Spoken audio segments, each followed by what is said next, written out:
मसीह में आप सबकी सलामती हो। आप सबकी सलामती हो। खुदावंद यीशु की शुक्रगुजारी करते हैं कि जिसके फ़ज़ल से आज एक बार फिर से हम सब खुदा की हजूरी में हाजिर हैं, इसके लिए हम खुदा का शुक्र करते हैं। हमारी बुक स्टार्ट है मसीही अखलाकियात। तो अभी तक इस पे हमने कितने पैगाम सुने हैं जी? 4 पैगाम है जो हमने सुने हैं। 2 क्लासेस में हमने 4 पैगाम है। पहली क्लास में हमने 2 पैगाम सुने और उसमें हमने पहले चैप्टर को कवर किया।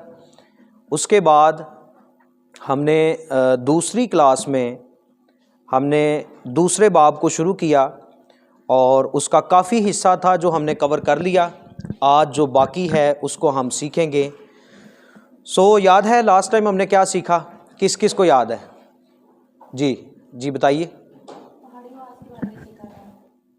टॉपिक क्या था हमारा? टॉपिक क्या था लास्ट टाइम? हाँ जी, देख लें अपनी नोटबुक पे। टॉपिक क्या था लास्ट टाइम? लास्ट टाइम हमने देखा था मसीही अखलाकियात और बाइबल मुकद्दस। बाइबल मुकद्दस में मसीही अखलाक के बारे में क्या सिखाया गया है। तो हमने ये देखा था कि बाइबल मुकद्दस में मसीही अखलाक के जो अहम सतून हैं, अहम सतून कौन से हैं? नंबर 1 पे क्या है? मोहब्बत। पहली चीज़ हमने देखी कि मसीही अखलाकियात में जो सबसे बुनियादी चीज़ या अहम चीज़ है एक मसीही के अंदर, वो है मोहब्बत। मोहब्बत का होना बहुत ज़रूरी है। अगर एक मसीही की ज़िंदगी में मोहब्बत नहीं है तो वो मसीही नहीं हो सकता। मसीही से मुराद मसीह जैसा। तो मसीह क्या है? मसीह मोहब्बत है। खुदा क्या है? खुदा मोहब्बत है। तो मसीह जैसा जब तक बंदा नहीं बनेगा तो वो मसीही नहीं हो सकता। उसके आईडी कार्ड पे तो लिखा हो सकता है ये मसीही है, लेकिन वो हकीकत में मसीही नहीं हो सकता। तो मसीही की पहली पहचान ये है, क्योंकि यीशु जो है वो मोहब्बत है, तो हमारी ज़िंदगी में भी मोहब्बत का होना बहुत ज़रूरी है। दूसरी बात हमने क्या देखी? 10 अहकाम। मसीही अखलाक का जो दूसरा अहम सतून है वो है 10 अहकाम। 10 अहकाम का हमारी ज़िंदगी में अमल दरामद होना, इस पे अमल करना बहुत ज़्यादा ज़रूरी है। इसमें से हमने एक हुक्म पे बात की थी कि जो चौथा हुक्म है कि तू याद करके सब्बत का दिन पाक मानना, तो ये अभी हम पे उस तरह से लागू नहीं है, क्योंकि इब्रानियों का मुसन्निफ ये फरमाता है कि खुदा की उम्मत के लिए सब्बत का आराम जो है वो बाकी है। बाकी जितने हुक्म हैं वो एज़ इट इज़ आज भी हम पे लागू हैं। इसके बाद तीसरा जो अहम सतून है मसीही अखलाकियात का, वो क्या है जी? वो है पहाड़ी वाज। तो पहाड़ी वाज को हमने शुरू किया था। पहाड़ी वाज को हमने काफ़ी हद तक लास्ट टाइम कवर किया था, और जिसमें हमने शॉर्ट हम देखेंगे क्या क्या पहाड़ी वाज में सीखा था जी। पहली चीज़ क्या देखी थी? पहली चीज़ हमने मुबारक हालियाँ देखी। हमने देखा कि मसीह जो है वो हमारा बादशाह है, खुदावन यीशु हमारा बादशाह है। तो यीशु की बादशाही में जब हमने जाके रहना है तो कैसे रहना है, तो उसकी बादशाही में रहने के जो तौर तरीके हैं वो ये पहाड़ी वाज में आपको मिलेंगे। अगर आपको ये समझ आ गए, अगर आपने इस पे अमल करना शुरू कर दिया, तो आप इस काबिल बन जाएंगे कि आप मसीह की जो बादशाही है उसमें आप रहने के लायक बन जाएंगे। तो पहली चीज़ हमने देखी कि खुशकिस्मत। हमने मुबारक पे बात की कि मुबारक का मतलब ब्लेस्ड होता है या खुशकिस्मत होता है। तो खुशकिस्मत वो बंदा है जो दिल का गरीब है, या और जितनी हमने मुबारक हालियाँ पढ़ी थी। तो मसीह की बादशाही में रहने के लिए इन सब पर अमल होना बहुत ज़्यादा ज़रूरी है। फिर हमने देखा नमक के बारे में कि एक मसीही को कहा गया है, खुदावंद यीशु ने अपने शिगिर्दों को कहा तुम ज़मीन का नमक हो, और अगर नमक का ही मज़ा जाता रहे। इसमें हमने ख़ास बात की थी कि हर चीज़ जो है एक ख़ास मकसद के लिए बनी है। जैसे नमक किस लिए बना है? नमकीन करने के लिए। तो अगर नमक जितना मर्जी डाला जाए तो चीज़ नमकीन ही ना हो तो कोई फ़ायदा है? लिखा है वो किसी काम का नहीं है। तो ऐसे ही हमने देखा इंसान को खुदा ने एक ख़ास पर्पज़ के लिए बनाया है। किस लिए बनाया जी? अपनी हम्द के लिए। तो हमने लास्ट टाइम ये देखा कि इंसान को जो खास मकसद है जिसके लिए वो बनाया गया है वो है खुदा की हम्द करना।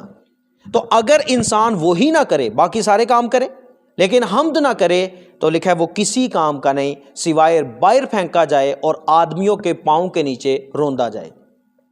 तो आज भी जो इंसान अपने असली काम से हटा हुआ है, यानी इंसान को उसका जो बेसिकली जो उसका काम है वो है खुदा की हम्द करना, अगर वो नहीं करता और बाकी सारे काम करता है तो उसकी ज़िंदगी बेकार है, कोई फ़ायदा नहीं है। क्योंकि आप बाकी जितने काम भी कर लें लेकिन जिस मकसद के लिए आप बने आप वो ही नहीं कर रहे तो आप बेफ़ायदा हैं, बेकार हैं। इसलिए एक इंसान की ज़िंदगी में, एक मसीही की ज़िंदगी में पहली चीज़ जो है वो हम्द का होना बहुत ज़रूरी है, क्योंकि वो बना ही इस काम के लिए। एक वर्शिपर होना हर एक मसीही के लिए बहुत ज़्यादा ज़रूरी है, क्योंकि हम बने किस लिए हैं? हम खुदा की हम्द के लिए बनाए गए हैं। फिर हमने आगे क्या देखा जी?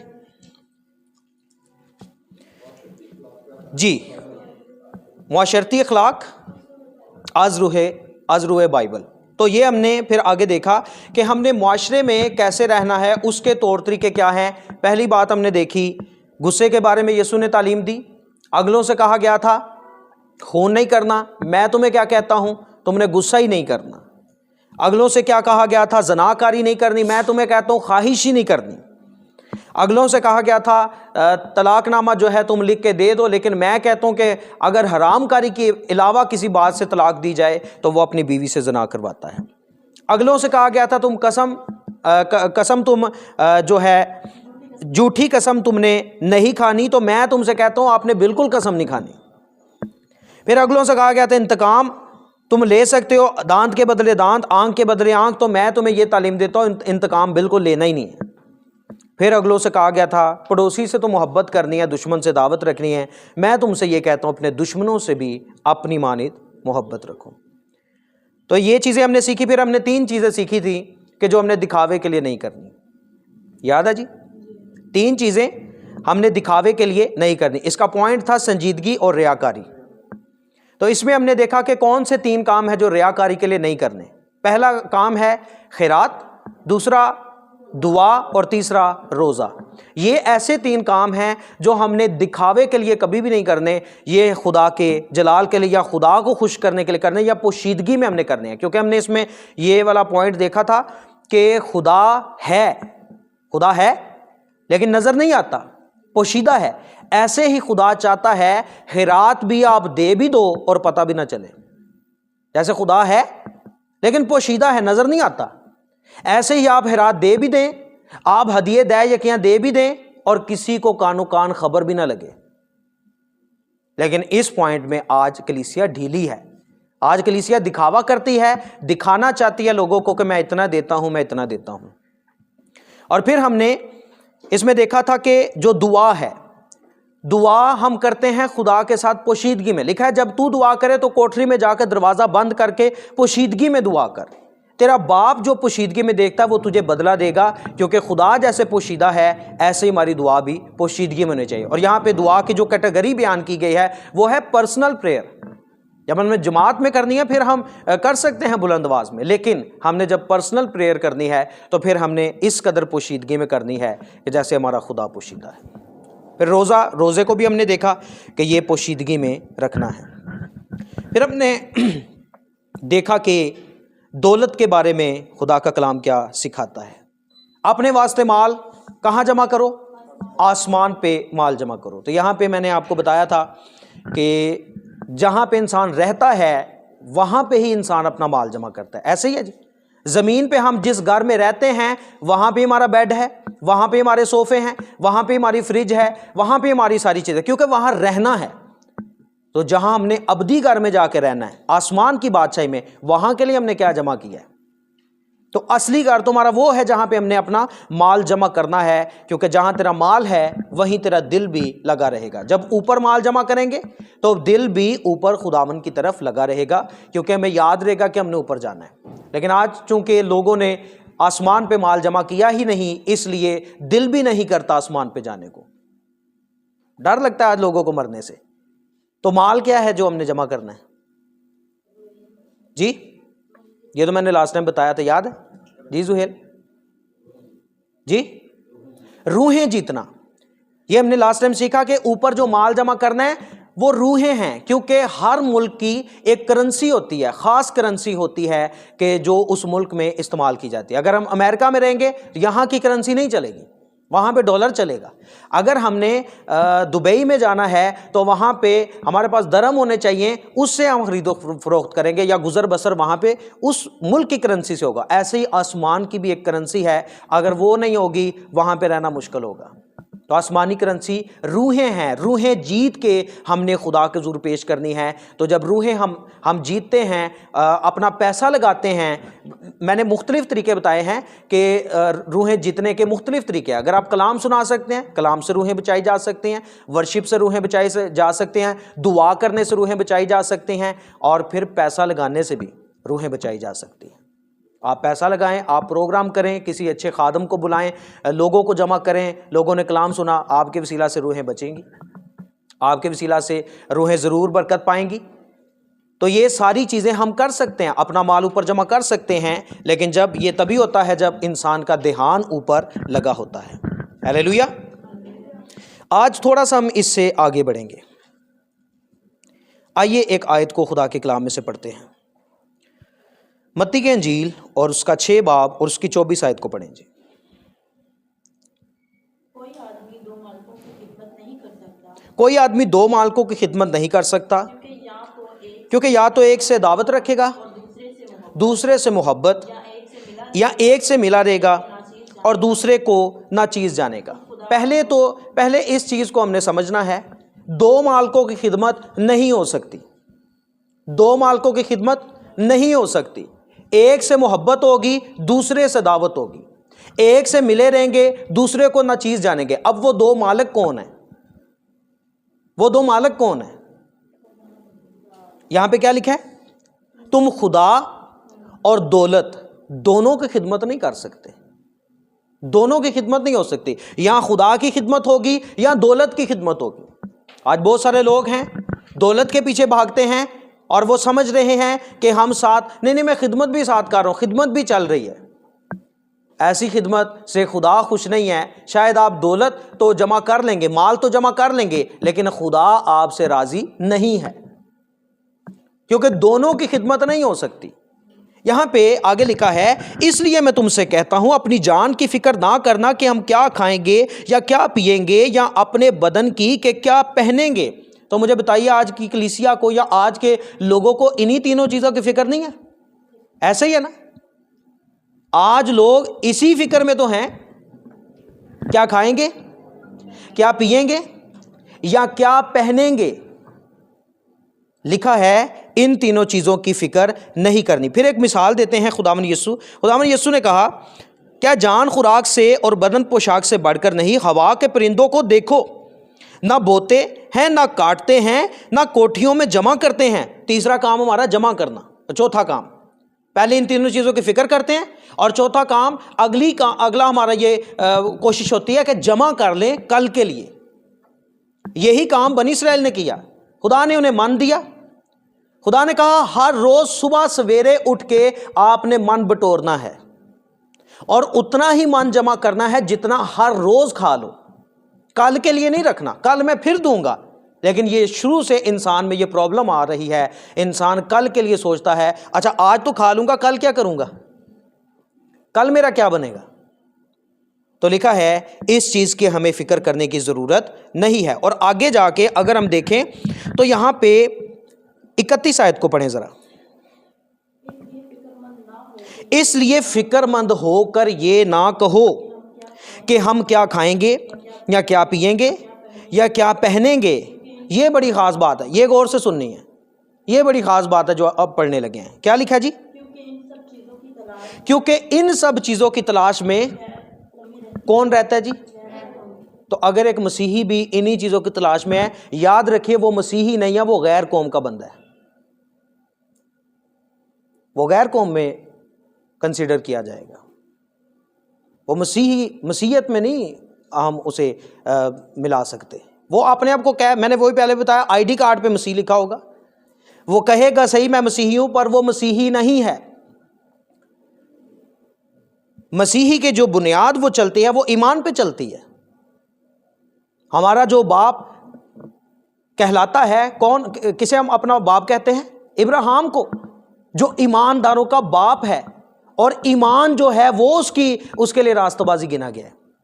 तो अगर किसी के अंदर ये ईमान ही नहीं है कि कल मुझे खुदा दे देगा, मेरा खुदा इंतज़ाम कर देगा, और वो इसी फिक्र में है। मैंने कई लोगों को देखा चर्च में नहीं आते संडे को, और पूछा जी आप क्यों नहीं आते? मेरे हालात खराब ने तो मैं ड्यूटी ते जाना, तो हुण की करिए, खुदा नूं भी तो मेरे हालातां दा पता है, खुदा नूं भी तो पता है मैनू जरूरत है खाण दी, इस तो मैं चर्च नहीं जाता, मैं ड्यूटी करना। यही चीज़ तो हमारी खुदा देख रहा होता है, आजमा रहा होता है। मुझे याद है मैंने एक खादमा की बात सुनी, उन्होंने कहा कि एक वक्त हम पे ऐसा आया कि हम जिस चर्च में जाते थे वो घर के पास नहीं था, वो दूर था, हम रक्षा करवा के चर्च में जाते थे, रक्षे पे जाते थे। और एक दिन ऐसा हुआ कि संडे वाले दिन हमने चर्च जाना था और पैसे नहीं थे, और वो उन्होंने बताया कि हमने अपने साथ वाले जो हमारे पड़ोसी थे, हमने उनसे पैसे मांग के हमने वो किराया दिया और हम चर्च गए।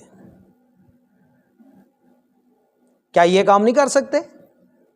क्या इनको नहीं पता कि चर्च छोड़ दें और हम चलें, हम काम शाम कर लेते हैं, कमाई कर लेते हैं, क्योंकि खुदा को तुम्हारे हालात का पता है।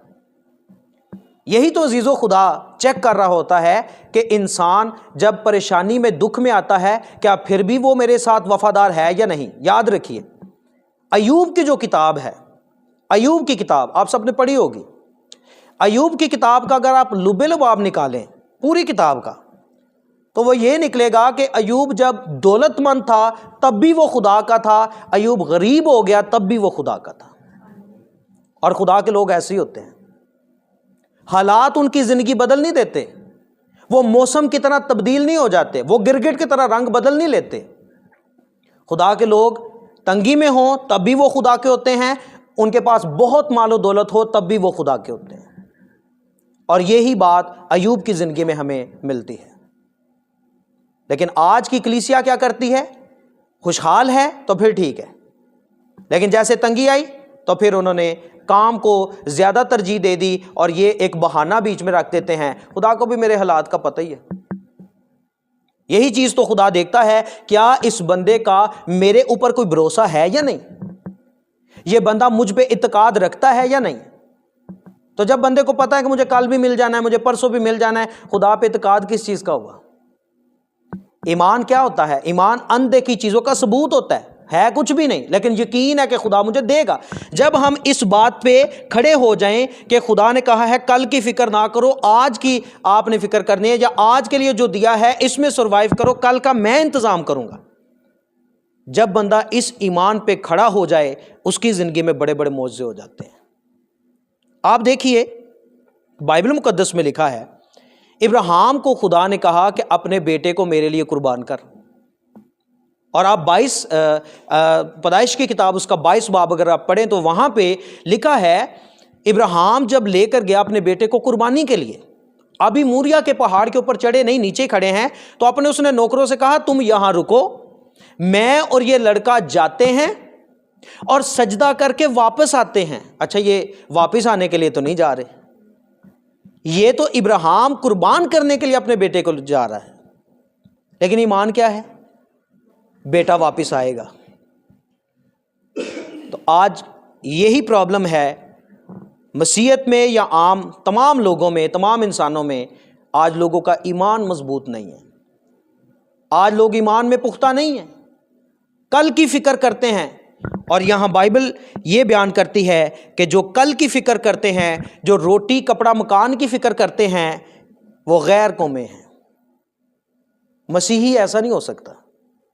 तो अगर आज भी किसी चर्च मेंबर में यही क्वालिटीज पाई जाती हैं तो वो मसीही नहीं हो सकता, वो गैर कौम है। ये मैं नहीं कहता, ये बाइबल कहती है, क्योंकि बाइबल में अभी हमने क्या पढ़ा? 31 आयत में लिखे, इसलिए फिक्रमंद होकर ये ना कहो कि हम क्या खाएंगे या क्या पिएंगे या क्या पहनेंगे, क्योंकि इन सब चीज़ों की तलाश में गैर कौमें रहती हैं। अगर आज एक मसीही भी इस कैटेगरी में आ रहा है तो फिर वो भी गैर कौमी है, वो भी मसीही नहीं हो सकता, वो गैर कौम है। मसीही वो है जिसका तवक्कल खुदा पे है, जिसका तवक्कल अपने जिंदा आसमानी बाप पे है, आसमानी बाप पे है। उसको पता है कि मैंने खुदा को तरजीह देनी है, खुदा ने मुझे सारी चीजें देनी है, मुझे प्रोवाइड खुदा ने करना है। आगे लिखा हुआ है यहां पे 32 आयत का दूसरा हिस्सा कहता है, और तुम्हारा आसमानी बाप जानता है कि तुम इन सब चीजों के मोहताज हो। बाप को पता है आपको ये सारी चीजें चाहिए, लेकिन बाप चेक क्या करता है? हमारे ईमान को चेक करता है। बंदे को ट्रस्ट भी है मुझ पे कि नहीं? मैंने वादा किया मैं कल दूंगा, कल की फिक्र ना करो। बंदे को ट्रस्ट भी है मुझ पे कि नहीं? तो फिर आगे लिखा है, बल्कि हमारा काम क्या है? यह हमारा काम है। अब सुनिए हमारा काम क्या है। बल्कि तुम पहले उसकी बादशाही। अब मुझे बताएं, जो बंदा कह रहा है कि खुदा नूं भी मेरे हालात दा पता है, तो ड्यूटी जरूरी है, तो चर्च जाना नहीं जरूरी, काम करांगे तो कुछ खावांगे, उसका क्या करें हम? काम करने के वो पहले खुदा ने तरजीह नहीं दिया। अगर ये तरजीह दिया होता तो खुदा कहता अच्छा चलो ठीक है काम करया करो, वो जरूरी है, उस तो बाद चर्च आ जा करो, चलो नहीं भी टाइम लगेगा तो कोई गल नहीं। लेकिन बाइबल ये तालीम देती है पहले क्या करना है? उसकी बादशाही, उसकी रास्तबाजी की तलाश करो। और जो काम हमने पहले करना है वो हमने बाद में रखा हुआ है। जो काम पहले करना है वो बाद में है, जो बाद में करना है वो पहले किया हुआ है। दुनियावी काम करने के लिए आज कलीसिया रेडी है, आज लोग रेडी हैं, ना टाइम देखते हैं, ना अपनी नींद देखते हैं, ना अपना आराम देखते हैं, भाग जाते हैं काम करने के लिए। जिस काम को करना है उसको भूले हुए। जब प्रेयर का कहा जाए, जब दुआया मीटिंग का कहा जाए, तो फिर 100 बहाने हैं। आज सर्दी है, आज गर्मी है, आज फलां बीमार है। लेकिन अगर कोई कह दे मैंने आपका 10,000 रुपया देना है, आ जाए लेने के लिए, तो आधी रात को भी ये भाग जाएंगे लेने के लिए। क्यों? क्योंकि इनका खुदा दौलत है। कोई शख्स 2 मालिकों की खिदमत नहीं कर सकता। दौलत के लिए हमें कोई रात को बुलाए, जाने के लिए रेडी हैं, दिन को बुलाए, जाने के लिए रेडी हैं, लेकिन क्या हम खुदा की बादशाही की तलाश करने के लिए भी रेडी हैं या नहीं? हमें पता चले फलां जगह पे मीटिंग है, दुआया मीटिंग चल रही है, वहां सेमिनार चल रहा है, वहां खुदा के खादम आए हैं सिखाने के लिए। कितनी हम स्ट्रगल करते हैं, कितनी हम दौड़ धूप कर रहे हैं, कितनी हम मेहनत करते हैं कि पहले ये काम बाद में बाकी काम। आज कलीसिया ने क्या किया है? जिस काम को पहले करना है उसको बाद में रखा हुआ है, जिसको बाद में करना है उसको पहले रखा हुआ है, उसे तरजीह दी हुई है। इसीलिए आज कलीसिया में बरकत नहीं, इसीलिए आज कलीसिया में हमें बरकत अफजाइश नज़र नहीं आती, क्योंकि वो अपने पॉइंट पे सही नहीं है, उनका ट्रैक गलत है। खुदा जैसे चाहता है वो वैसे नहीं चलते, अपनी मर्जी को आगे रखते हैं। लिखा है बल्कि पहले तुम उसकी बादशाही और उसकी रास्तबाजी की तलाश करो, तो ये सब चीजें भी क्या होंगी? ये सब चीजें तुमको मिल जाएंगी। कौन कौन सी चीज? ऊपर बात की है, खुदावंद यीशु ने बताया है, खाने की फिक्र ना करो, पीने की फिक्र ना करो, पहनने की फिक्र ना करो, ये तो तुम्हें इनाम में मिल जाएंगी, ये भी मिल जाएंगी। पहले रास्तबाजी की तलाश करो, पहले बादशाही की तलाश करो। और फिर लिखा है बस कल की फिक्र ना करो, क्योंकि कल का दिन अपने लिए आप फिक्र कर लेगा। तो यहां पे हमने 2 चीजों को देखा, आर्जी दौलत और अबदी दौलत। अबदी दौलत जो है वो खुदा की बादशाही है, वो खुदा की हजूरी है और वो रास्तबाजी है। लेकिन आर्जी दौलत, अगर दुनिया की दौलत के पीछे ही हम पड़े रहे, एक दिन ये ख़त्म हो जानी है। आने वाले वक्त में आने वाली जो ज़िंदगी है 1000 साल बादशाही में, इसने हमें कुछ भी फ़ायदा नहीं देना। तो देख लें आप कैसा सौदा करके बैठे हैं। घाटे का सौदा तो नहीं मैंने कहीं किया हुआ। अपनी ज़िंदगी में हमने गौर करना है, देखना है कि मैंने अबदी दौलत को जमा किया है या मैंने आर्जी दौलत के लिए 12-12 घंटे ड्यूटी की है, कितनी मेहनत की है मैंने। आइए हम इससे अगले पॉइंट को देखते हैं। इसके बाद अगला पॉइंट है आला जिंदगी के असूल।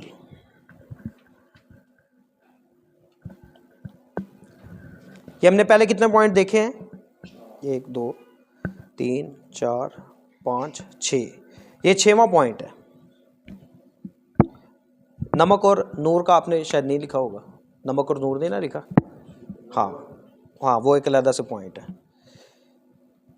तो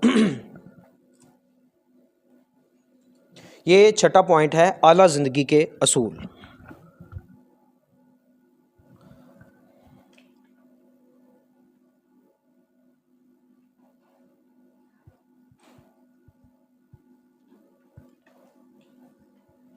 आला ज़िंदगी के असूल, आइए इसे हम सीखते हैं बाइबल मुकद्दस में से। मत्ती की इंजील और उसका 7 बाब और उसकी पहली आयत को पढ़ें जी। ऐब जोई ना करो, तुम्हारी भी ऐब जोई ना हो की जाएगी, क्योंकि जिस तरह तुम ऐब जोई करते हो। तो अगर आप चाहते हैं मुआशरे में एक आला ज़िंदगी गुजारना, आला तरीके की ज़िंदगी गुजारना चाहते हैं तो उस जी मत्ती की इंजील 7 बाब की पहली आयत। अगर आप माशरे में रहते हुए एक आला ज़िंदगी गुजारना चाहते हैं, एक बेहतरीन ज़िंदगी गुजारना चाहते हैं, उसका पहला अपनी ज़िंदगी में आपने पॉइंट लेना है, इसको अपनी ज़िंदगी में रखना है, ऐब जोई नहीं करनी। ऐब जोई ना करो, तुम्हारी भी ऐब जोई ना की जाएगी। और आगे लिखा है, जिस पैमाना से तुम नापते हो उसी से तुम्हारे वास्ते नापा जाएगा। जिस पैमाना से तुम नापते हो उसी से तुम्हारे वास्ते नापा जाएगा।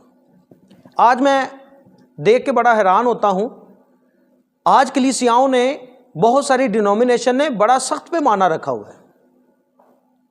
अगर कोई ट्रिनिटी बिलीवर है, उसने इतना सख्त पैमाना रखा हुआ है, उसने तालीम क्या देनी है अपने लोगों को, ये बाकी जितने हैं ये सारी बिदती हैं, जहन्नमी हैं, सिर्फ जो तसलीस को मानते हैं वही आसमान की बादशाह में जाएंगे। और किसी डिनोमिनेशन को देख लें, यहोवा विटनेस को देख लें, वननेस को देख लें, मुसियानिक को देख लें, जिसको भी आप पकड़ेंगे उन्होंने कहना है बस हम सही हैं, और ये बाकी जितनी डिनोमिनेशन है ये सारी जहन्नुम की आग में जाने वाले हैं। आप देखें, अगर किसी भी हम डिनोमिनेशन को देखें, आप हिसाब लगाएं, अगर वो ही जाएंगे फिरदौस में, कितने को लोग जाएंगे और बाकी सारे किधर जाएंगे? ये बाकी सारे जहन्नुम में जाएंगे। तो मुझे तो यूं नहीं लगता, इतना सख्त पैमाना नहीं होना चाहिए। लेकिन जिस पैमाना से तुम नापोगे उसी से मैं भी नापूंगा। अगर तुम्हारा पैमाना सख्त है, तुमने सब कोई जहन्नमी समझा हुआ है, बस हमें तो जी हम जाएंगे फिरदौस में, पर खुदा भी ऐसा ही सख्त पैमाना रख के आपकी जो है अदालत करेगा। लेकिन अगर लिखे तुम मुजरिम ना ठहराओ, तुम भी मुजरिम ना ठहराए जाओगे। अजीजों, आपको मैं बड़ी खास बात बताना चाहता हूं, अगर आप अपनी आदत में ये शामिल कर लें, आपको किसी के ऐब का पता है, पर आपने अपनी आदत में शामिल कर लिया कि मैंने इसके ऐब ढांपने हैं, मैंने बताना नहीं किसी को, यही पैमाना खुदा भी रखेगा। आपकी भी जो खताएं हैं, आपकी भी जो गलतियां हैं, खुदा भी ढांप देगा।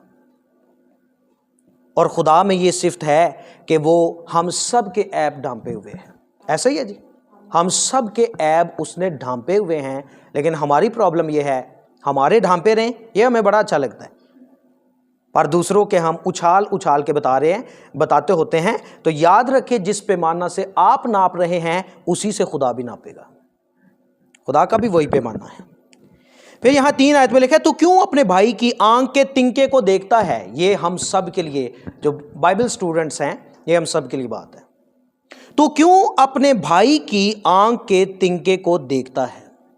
अगर हमने सेमिनरी कर ली, अगर हमने सीख लिया, हमने बाइबल को सीख लिया, तो इसका यह मतलब नहीं अब हम दूसरों पे ताने लगाने लग जाए, दूसरों को बेइज्जत करने लग जाएं, फलां में ये गलती है, फलां में ये गलती है, फलां में ये गलती है। हमारा ये मकसद नहीं है। पहले क्या करना है, जब कलाम मुकद्दस को सीखा तो पहला हमारा काम है अपनी आंख के शहतीर को दूर करना। अपने आप को पहले हमने चेक करना है, हमारे अंदर क्या क्या बुराई पाई जा रही है, हमारे अंदर कौन कौन सी बुरी आदतें पाई जा रही हैं, पहले हमने उनको देखना है। लिखा है, तू क्यों अपने भाई की आंख के तिनके को देखता है और अपनी आंख के शहतीर पर गौर नहीं करता। और जब तेरी ही आंख में शहतीर है तो तू अपने भाई से क्यों कर कह सकता है, ला तेरी आंख में से तिनका निकाल दूं। ऐ रियाकार, पहले अपनी आंख में से तो शहतीर निकाल, फिर अपने भाई की आंख से तिनके को अच्छी तरह देखकर निकाल सकेगा। तो बाइबल हमें यह तालीम देती है, यीशु की यह तालीम है कि हमने सबसे पहले अपनी ज़िंदगी पे गौर करना है, अपनी ज़िंदगी को बेहतर बनाना है, फिर हमने किसी को ठीक करने की कोशिश करनी है, फिर हमने दूसरों को तलकीन करना है, पहले अपने ऊपर गौर करना है। तो यह है आला ज़िंदगी के असूल। आला ज़िंदगी के असूलों में पहली बात हमने देखी, ऐब जोई नहीं करनी, हमारी भी नहीं होगी, और दूसरी बात, हमने जिस पैमाना से हम नापेंगे उसी से खुदा हमें नापेगा, उसी से खुदा नापेगा।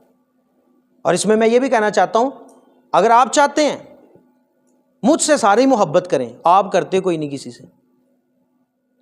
मैंने आसिफ भाई से भी नफरत की, मैंने जुहेल भाई से भी नफरत की, और मैं क्या चाहता हूं सारे मुझसे मोहब्बत करें।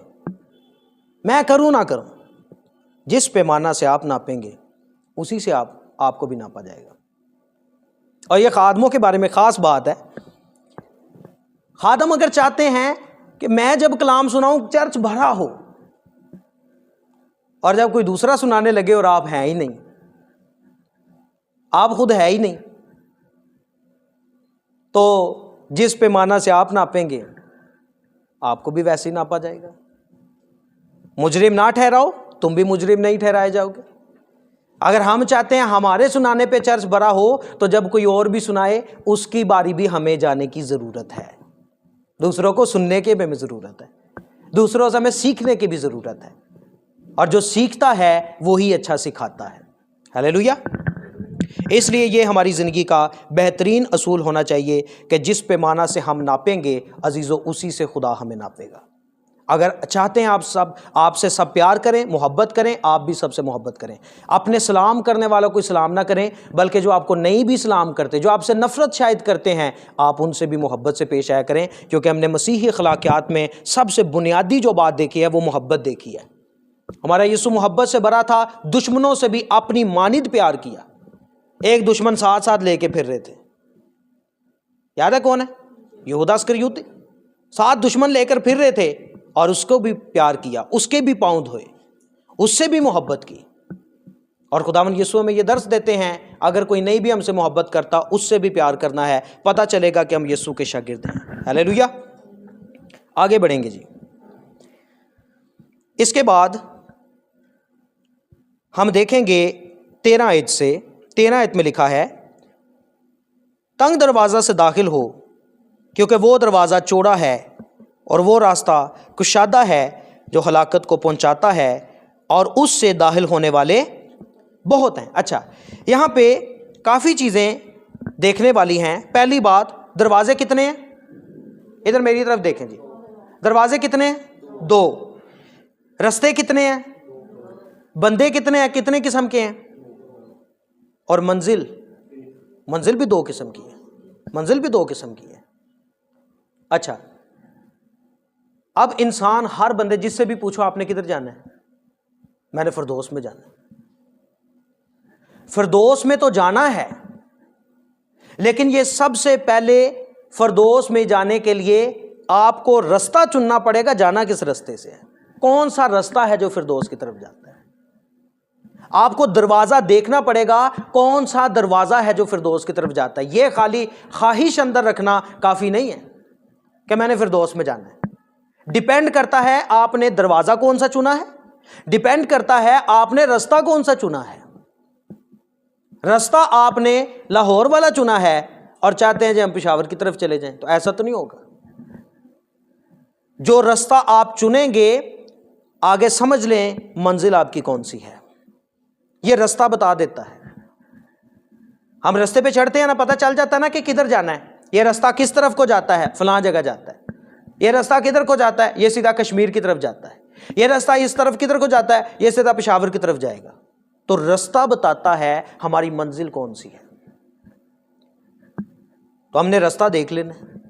आज अपनी अपनी जिंदगी में रास्ता देख लें, कौन सा रास्ता अपनाया हुआ है।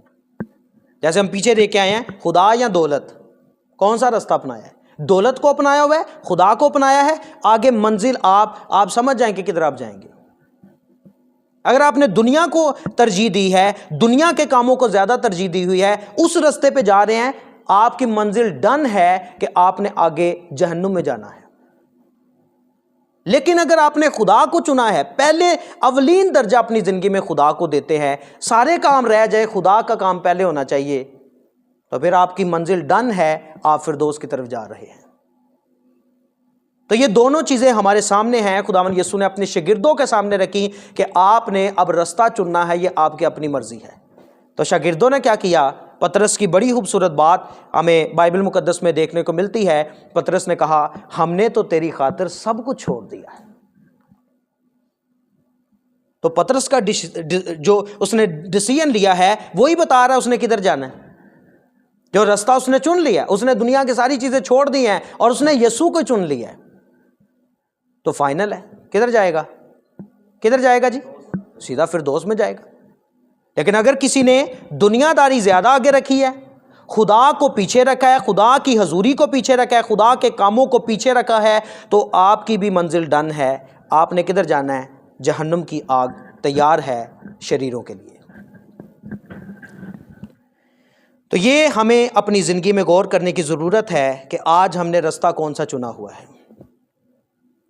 फिर इसके बाद खुदावंद यीशु अपने शिगिर्दों को सिखाते हैं कि झूठे नबियों से खबरदार रहो, जो तुम्हारे पास बेड़ों के बेस में आते हैं मगर बातन में फाड़ने वाले भेड़िए हैं। उनके फलों से तुम उनको पहचान लोगे। क्या झाड़ियों से अंगूर या ऊंट कटारों से अंजीर तोड़ते हैं? इसी सबब से हर एक अच्छा दरख्त अच्छा फल लाता है और बुरा दरख्त बुरा फल लाता है।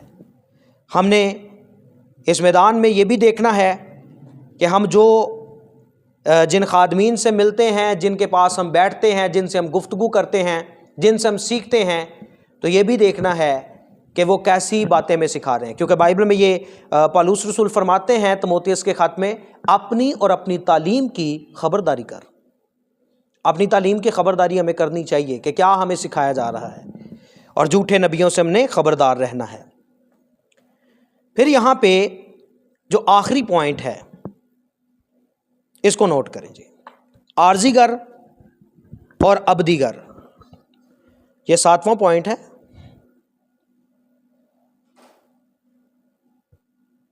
आर्जीगर और अबदीगर, आइए इसको देखते हैं। मत्ती की इंजील उसका 7 बाब और उसकी 24 आयत पढ़ें जी। बस जो कोई मेरी ये बातें सुनता और उन पे अमल करता है वो उस अक्लमंद आदमी की मानिद है जिसने चट्टान पर अपना घर बनाया। यहाँ पे मैं आपको एक पॉइंट देना चाहता हूँ, एक टिप देना चाहता हूँ कि आपने क्या करना है। आपको कहीं फील्ड में जाना पड़े, आपको कहीं कलाम सुनाना पड़े, और बाज़ औक़ात जब आगाज़ में हम आगाज़ करते हैं, शुरू में हम कलाम सुनाते हैं, शायद हमसे अच्छी जुमलाबंदी नहीं होती और काफ़ी लंबी बातें होती हैं जो हम 5 मिनट में ख़त्म करके बैठ जाते हैं। तो मैं आपको तरीका बताने लगा हूँ यहाँ से कि अगर आपने थोड़ा सा लेंथी पैगाम सुनाना है, मिसाल के तौर पे आपने आधे घंटे की बात सुनानी है या आपने घंटे का पैगाम सुनाना है, तो ये एक ज़बरदस्त पैगाम है इस आयत पे जो भी हमने पढ़ी है। कैसे सुनाना है? लिखा है, बस जो कोई मेरी ये बातें सुनता है और उन पे अमल करता है। अब आपने बातें ढूंढनी है। यीशु कह रहा है जो मेरी ये बातें सुनता और उस पे, अब बातें ढूंढ लें कौन कौन सी बातें हैं। तो आपने 5 बाब से शुरू हो जाना है, 7 बाब तक ये सारी बातें ही हैं, क्योंकि ये सारी बातें खुदावंद यीशु ने बता के एंड पे ये बात की कि पास जो मेरी ये बातें सुनता और इस पे अमल करता है वो अक्लमंद बंदा है, वो अक्लमंद इंसान है। और बातें कौन सी हैं? 5 बाब से शुरू करके 7 बाब तक ये सारी बातें हैं, और इसको आप तरतीब से थोड़ा थोड़ा आप बताते जाएंगे, लोगों को समझ आती जाएगी, और लास्ट पे आपने यहाँ पे बात ख़त्म करनी है। बस यीशु ने कहा मेरी ये बातें जो सुनता और इस पे अमल करता है वो उस अक्लमंद आदमी की तरह हैं जिसने अपना घर चट्टान पे बनाया और मींह बरसा, पानी चढ़ा। ये सारी बातें, ये जो मींह है, ये पानी है, ये आंधी, ये क्या है अजीज़ों? ये मुसीबतें हैं। ये जो चीज़ें हैं कि जब आप इन बातों पे अमल करेंगे आपकी ज़िंदगी में मुश्किलात आएंगी। मिसाल के तौर पे एक बंदा आपसे लड़ाई करेगा, एक बंदा आपसे लड़ाई करना चाहता है, वो आपसे लड़ना चाहता है, लेकिन जब आपको मसीह की बात याद आएगी कि मसीह ने तो कहा है गुस्सा ही नहीं करना, तो आप क्या करेंगे? आप उससे साइड मार जाएंगे, आप उससे किनारा कशी कर लेंगे, ताकि मुझे इस आदमी के साथ फजूल में बहस ना करनी पड़े, क्योंकि जब बहस होगी तो गुस्सा आएगा, गुस्सा जब बढ़ चुका तो फिर वो क्या करता है, वो कत्ल तक ले जाता है, फिर ही बंदा कत्ल करता है जब गुस्सा बढ़ गया। तो जब आपको ये बात यीशु की याद होगी तो फिर आप अक्लमंद बंदे हैं। आप क्या करेंगे, आप किनारा कर जाएंगे उससे। लेकिन जिस बंदे को इस बात का पता ही नहीं है तो उसने क्या करना है, उसने फिर बहस करनी है। तो बहस बढ़ती बढ़ती गुस्से की शक्ल अख्तियार करेगी, गुस्सा जब बढ़ जाएगा फिर वो एक दूसरे को मारने लग जाएंगे। बस जो मेरी ये बातें सुनता है वो और इस पे अमल करता है वो अक्लमंद बंदा है। आज बहुत सारी बातें में पता हैं पर अमल ना होने की वजह से हम बेवकूफ बन जाते हैं।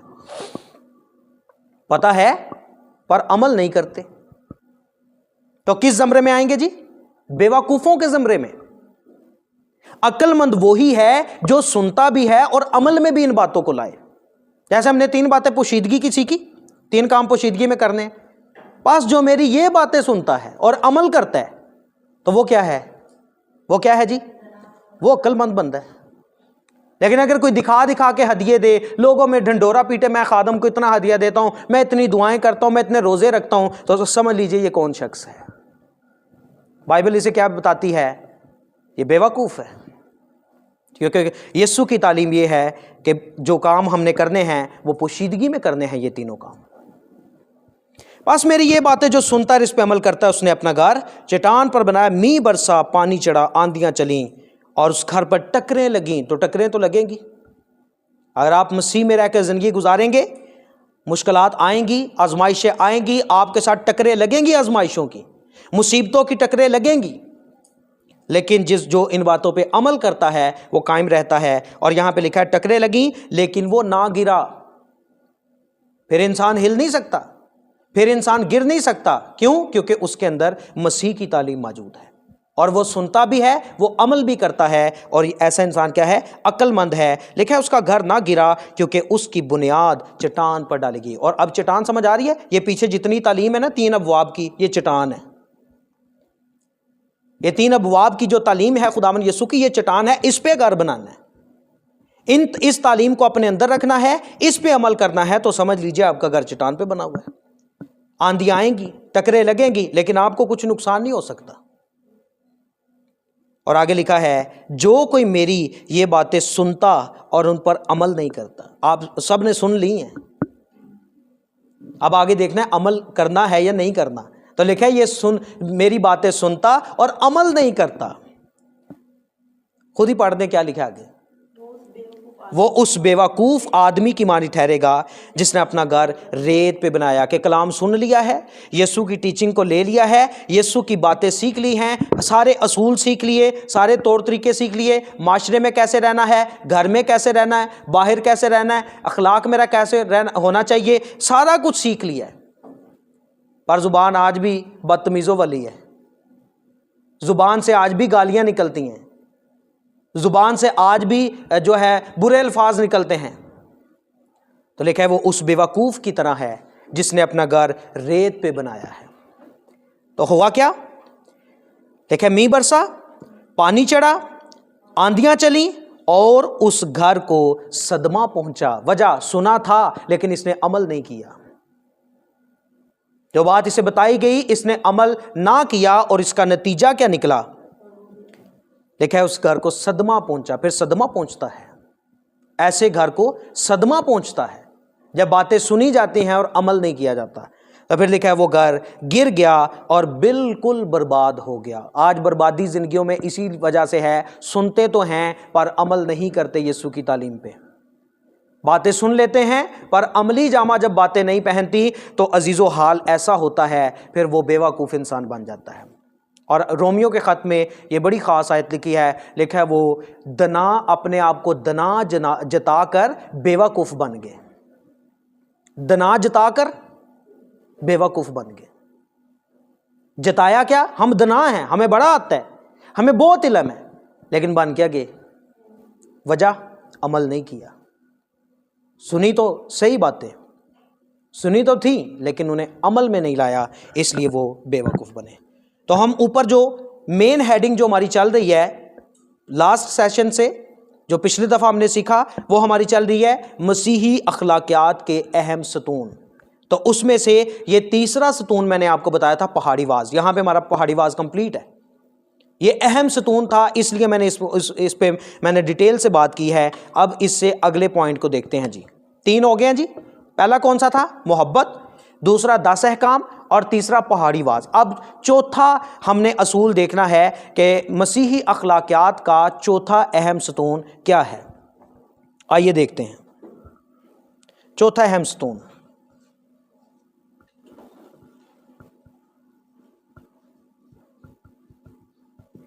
रूह के फल। चौथा अहम सतून क्या है जी? रूह के फल। हवाला लिखिए, गलीतियों 5 बाब की 22।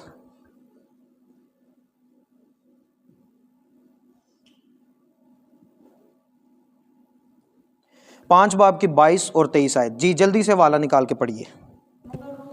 मगर रूह का फल, अच्छा पीछे हमने एक बात ये भी पढ़ी है जो झूठे नबियों के बारे में पढ़ी है, तो वहां पे हमने पढ़ा कि झूठे नबियों से खबरदार रहो क्योंकि वो भेड़ों के बेस में आते हैं लेकिन बातन में फाड़ने वाले भेड़िए हैं, तुम उनसे खबरदार रहना। और 16 आयत में लिखा है, मत्ती की इंजील 7 बाब की 16 आयत में लिखा है, उनके फलों से तुम उन्हें पहचान लोगे। तो अब मैं आपको बताने लगा उन्हें परखना कैसे है।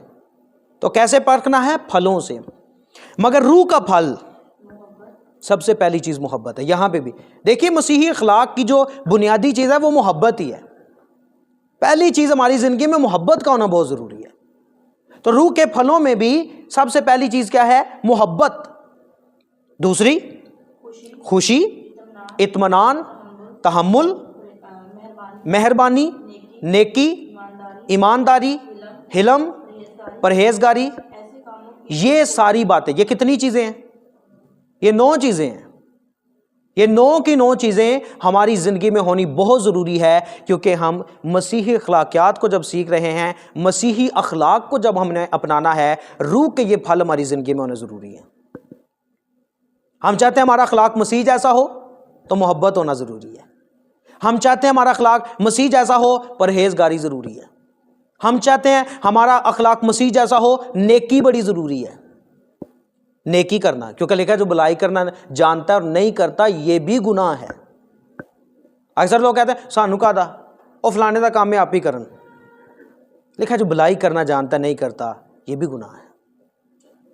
तो अगर हम किसी की बुराई, किसी का भला कर सकते हैं, जरूर करना चाहिए। ये रूह के फलों में शामिल है और ये मसीही अखलाक का हिस्सा है। जो मसीही अखलाक में शामिल है लोग, वो ये कर सकते हैं। अदरवाइज लोग जान छुड़ाते हैं, कहते हैं किसी का काम है वही करे, मैं क्यों करूं। तो ये चौथा पॉइंट हमने देखा कि रूह के फल जो है ये मसीही अखलाक का अहम सतून है। फिर आखिरी पॉइंट है पांचवा पॉइंट, सलीब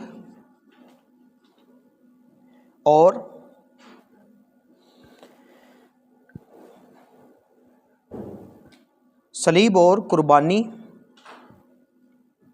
का नजरिया। नजर आ रहा है जी? नजर आ रहा है? सलीब और कुर्बानी का नजरिया। तो ये हमारा आज का इसका आखिरी पॉइंट है।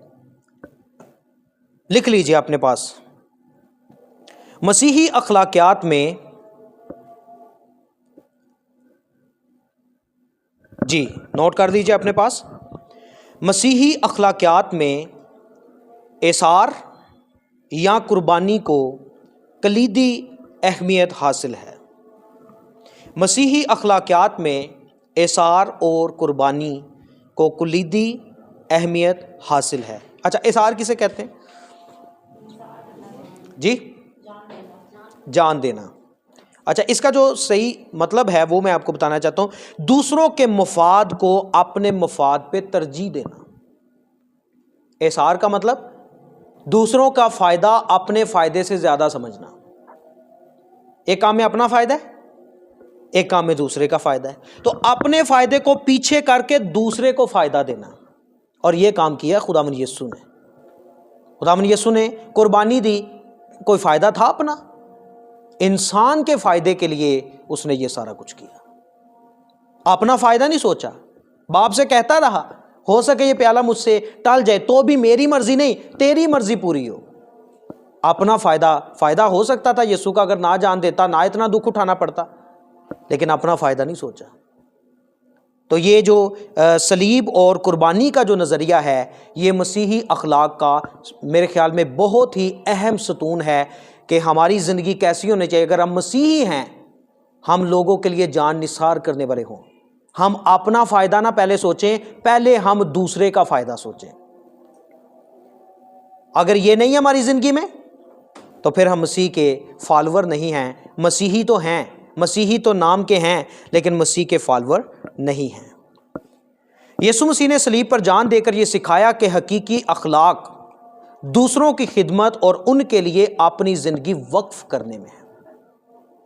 यीशु ने सलीब पर जान देकर यह सिखाया क्या है कि हमें दूसरों की खिदमत भी करनी है और दूसरों के लिए अपनी जान को वक्फ करना है। किसी का फ़ायदा हो रहा है, उसे फ़ायदा ज़रूर पहुंचाना है। तो यहाँ पे हमारा ये दूसरा चैप्टर कंप्लीट हुआ है। अगले सेशन में हम तीसरे चैप्टर को स्टडी करेंगे। सो आइए हम सब अपनी आंखें बंद करते हैं, अपने सर झुकाते हैं और आइए हम दुआ करते हैं। सारे अपने कदमों पर खड़े हो, सारे अपने कदमों पर खड़े हो और आइए दुआ करते हैं। हालेलुया। कादिर मुतलक आसमानी बाप, यीशु मसीह के